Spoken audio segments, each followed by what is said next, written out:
20കാരി കണ്ട സ്വപ്നമാണിത്. അവളുടെ കയ്യൊപ്പാണിത്. അതിനുപയോഗിച്ച പേന ഒന്ന് പൊടിതട്ടിയെടുത്താൽ മാത്രം മതി. The world will begin to change for you.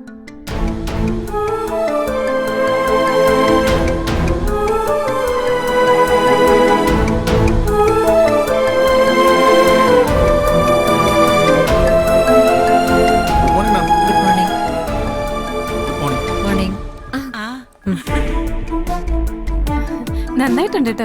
ഞങ്ങളുടെ ഡിപ്പാർട്ട്മെന്റിൽ ഇപ്പൊ ഇത് മാത്രം സംസാരം. Thank you. ഇതെന്താ സംഭവം? വഴിയിൽ വെച്ച ആൾക്കാർ പറയുന്ന കേട്ടല്ലോ.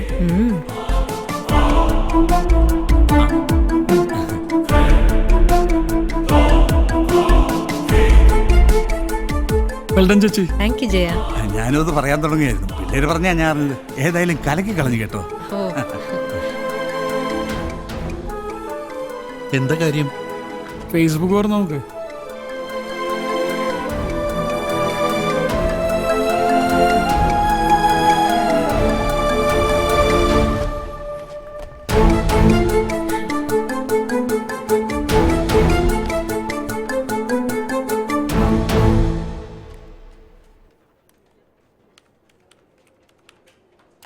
ഞാൻ നിരുപമ രാജീവ്, വയസ്സ് 36. പ്രസിഡന്റിനെ കണ്ട് ബോധം കെട്ട് വീണത് ഞാനാണ്. കഴിഞ്ഞ കുറച്ച് നാളുകളായി ഏതാനും കലാകാരന്മാർ വരച്ച എൻ്റെ കാർട്ടൂണുകളും എന്നെക്കുറിച്ചുള്ള തമാശകളും ഈ അടുത്ത ദിവസമാണ് എനിക്കൊന്ന് കാണാൻ സാധിച്ചത്.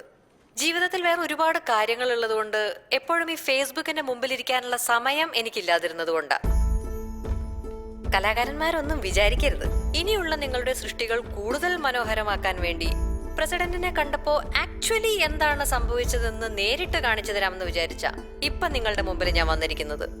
ശ്രദ്ധിച്ച് കാണണം. ഹാളിൽ ഞാൻ ഇങ്ങനെ നിൽക്കുകയാണ്.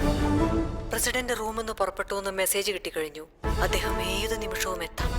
സെക്യൂരിറ്റി ഗാർഡ്സ് എന്റെ ചുറ്റും നിന്നിങ്ങനെ നിർദ്ദേശങ്ങൾ തന്നോണ്ടിരിക്കുകയാണ്. പ്രസിഡന്റ് എത്താറായി. ആരും സംസാരിക്കുന്നില്ല. Total silence.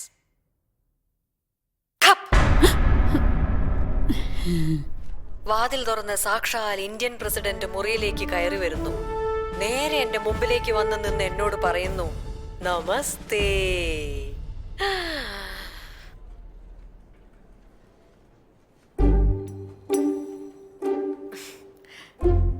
സ്വന്തം മുറിയിലിരുന്ന് മാത്രം പ്രതികരിക്കാൻ ധൈര്യം കാണിക്കുന്ന കലാകാരന്മാരെ, കലാകാരികളെ, എന്റെ ഈ ജീവിതം കണ്ട് ദയവ് ചെയ്തൊന്ന് അസൂയപ്പെടൂ എന്നുറക്കെ കരയുന്ന യുവതീ യുവാക്കളെ, വീട്ടിലെ ബെഡ്റൂമും മക്കളുടെ മാർക്കും സ്വന്തം പ്രണയവും വരെ നാട്ടുകാരുടെ മുമ്പിൽ യാതൊരു എളുപ്പമില്ലാതെ തുറന്നു കാണിക്കുന്ന സഹോദരീ സഹോദരന്മാരെ ഞാൻ സ്വാഗതം ചെയ്തു കൊള്ളുകയാണ്.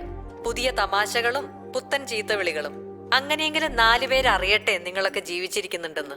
അല്ലാതെ ഇന്ത്യൻ പ്രസിഡന്റ് അതിഥിയായിട്ട് ക്ഷണിച്ചിട്ട് നിങ്ങളെ ആരും അറിയാൻ പോകുന്നില്ലല്ലോ. അതുകൊണ്ട് പറഞ്ഞതാ.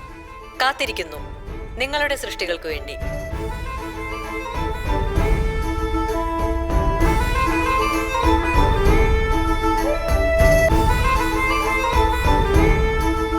സമ്മതിച്ചു മോളെ, ഒറ്റ ഫാദർക്കില്ല.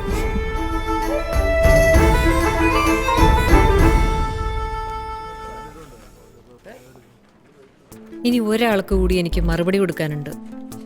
ആർക്ക്? ഹലോ, ഞാനിപ്പോ ബസ്സിലാ.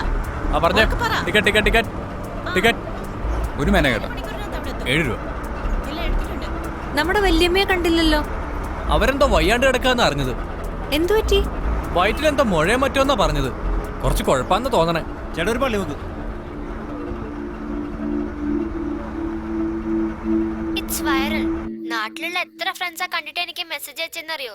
തനിക്ക് എവിടെ നിന്ന് കിട്ടിയിട്ടോ ഇത്ര ഗട്സ്? കമന്റ്സ് ഒക്കെ ഒന്ന് വായിച്ചു നോക്കണം. തനിക്കിപ്പോ ഭയങ്കര സപ്പോർട്ടാ. അച്ഛന്റെ റിയാക്ഷൻ ആയിരുന്നു ഒന്ന് കാണേണ്ടത്. അമ്മ തന്നെയാണോ എന്നറിയാൻ 2-3 പ്രാവശ്യം വീഡിയോ കണ്ടു നോക്കി. എന്നിട്ട് അച്ഛൻ എവിടെ? ഓഫീസിൽ നിന്ന് വന്നിട്ടില്ല. ടഫ് ജോബാ അമ്മ. ചില ദിവസമൊക്കെ ഒത്തിരി ലേറ്റ് ആവും. എന്നാൽ എന്തിനമ്മ നമ്മുടെ വെജിറ്റബിൾ ഗാർഡൻ മാറ്റുന്നത്? അത് അവിടെയുള്ള എന്ത് രസമായിരുന്നു. ഓ, ഇനി ഇതാര് നോക്കാനാ? കൊതുകും പിടിച്ച് സ്ഥലവും മെനക്കെടുത്തി. അതും ഈ 4, 3, 7 പച്ചക്കറിക്ക് വേണ്ടി. മറ്റന്നാൾ ആള് വന്ന് ഇതെല്ലാം എടുത്തോണ്ട് പോക്കോളൂ. ഇവിടെ ഫുഡാ അമ്മ എന്റെ മെയിൻ പ്രോബ്ലം. പുറത്തുനിന്ന് കഴിച്ച മതിയായി. ചിലപ്പോ എനിക്ക് കരച്ചില് വരും. കുറച്ച് ചോറും കറിയുമ്പോഴൊന്ന് പാഴ്സൽ അയക്കാൻ പറ്റിയിരുന്നെങ്കിൽ എന്ത് നല്ലതായിരുന്നല്ലേ. പാഴ്സലല്ല, ഞാൻ വരും അങ്ങോട്ട്, ഉറപ്പായിട്ടും വരും. എന്നാ ഞാൻ നാളെ വരാം അമ്മ. ഒരുപാട് ഹോംവർക്ക് ഫിനിഷ് ചെയ്യണം, ജോബ് വർക്ക് റിപ്പോർട്ട് സബ്മിറ്റ് ചെയ്യണം. ലവ് യു ഉമ്മ. ഉം.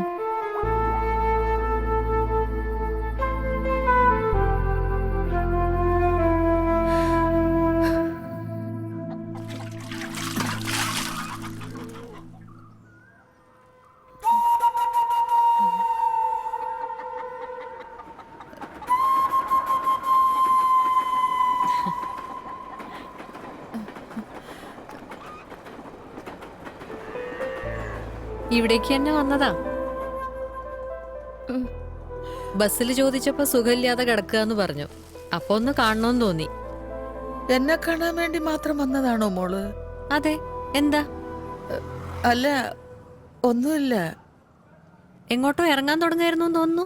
ആ, നമ്മുടെ അയ്യർ സാറിന്റെ വീട്ടിലേക്ക്. അവർക്ക് ആഴ്ചയിൽ മുറുക്കും കൊണ്ടാട്ടവും വേണം. അവരെന്ന ജീവിയാ. ദാ വീട്ടിലുണ്ടായതാ. അയ്യോ, ഇതൊക്കെ എനിക്കായിട്ട് ഞാനിവിടെ ഒന്നും ഉണ്ടാക്കാറില്ല. ഒക്കെ പുറത്തുനിന്നാ. ചായ കൊണ്ടുവരാൻ പയ്യനോട് പറയാം. അയ്യോ വേണ്ട. എന്നെ കൊണ്ട് ഒരു പ്രയോജനവും ഇല്ലാത്ത ഒരാള് എന്നെ കാണാൻ വരുന്നത് ആദ്യമായിട്ടാ. പിന്നെ പറയാനാണേലും പെൻഷന്റെ പാതി വാങ്ങിക്കാൻ വരുന്ന മരുമോളെ ഉള്ളു കേട്ടാ. മോള് വാ.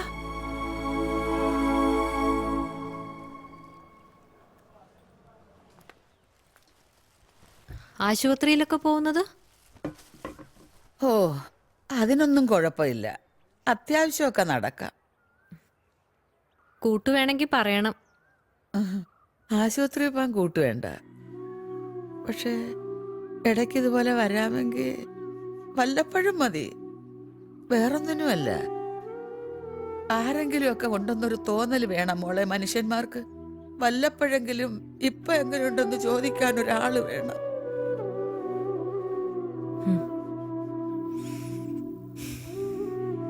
എല്ലാ ദിവസവും തമ്മി കാണുമെങ്കിലും അങ്ങോട്ടും ഇങ്ങോട്ടും നമ്മൾ പേര് പോലും ചോദിച്ചിട്ടില്ല. ഒരു ദിവസം കണ്ടില്ലെങ്കിൽ കണ്ടില്ല, അത്രേ ഉള്ളൂ. അതിനപ്പുറം ആർക്കെവിടെ നേരം?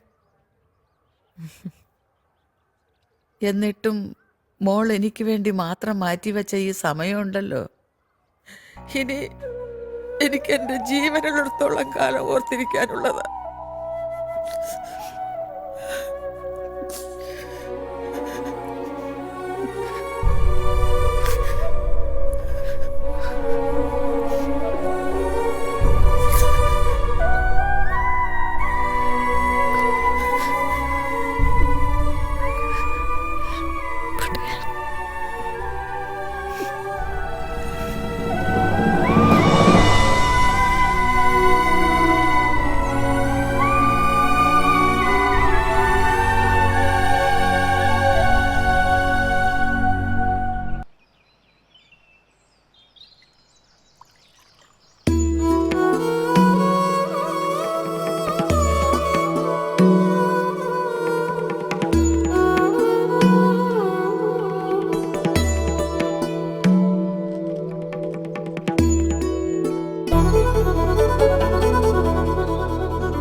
ആഹാ, കേറി വാ.